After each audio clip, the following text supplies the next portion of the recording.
Hi, today we'll be explaining design process of hand prosthetics. The 9 steps for design process are problem definition, requirement capture, analysis, design, testing, prototyping, prototype testing, design modification, and release to production. Due to some people who were born with no hands or in some cases lost their hands, prosthetic hands are developed. By using computer-aided design, the prosthetic hands was designed and printed using 3D printer. The first requirement is that it will be safe to use and handle during operation. There will be covers over all components for protection from common impacts, and batteries are easily rechargeable.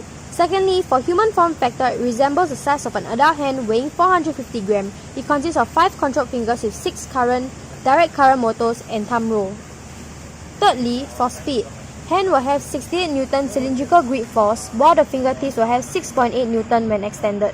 Fourthly, for manufacturability, the entire cost to manufacture and assemble one complete hand will be less than $3,000 per hand.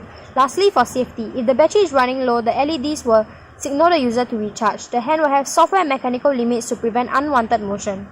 A market survey could be done to find out what are the solutions to meet current requirements of hand prosthetics to be considered in the analysis. There are 3 types of materials for hand prosthetics that we'll talk about: wood, silicone, and plastic.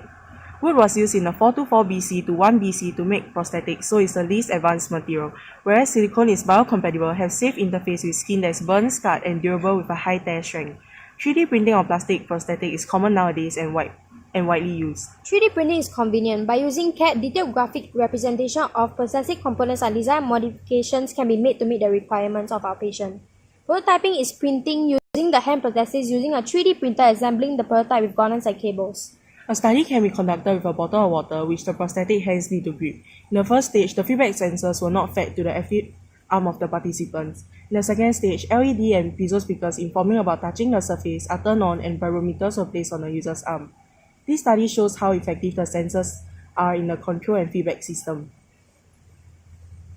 Other types of prototype testing are measuring the range of motion, testing of the finger and thumb tensile, silicone, and compression. An assembled prosthetic device can also be tested against design requirements and other hands in the market. As for design modification, we can use concurrent use of myoelectric and inertial measurements, the opposability of the thumb for dexterity and grasping ability, and lastly, longer lasting batteries, as the increased energy requirements of the prosthetic ambulation can limit the use of prosthetics. Once all the other steps of the design process are finished, the hand prosthetics can be mass-produced. And these are the references used in our video.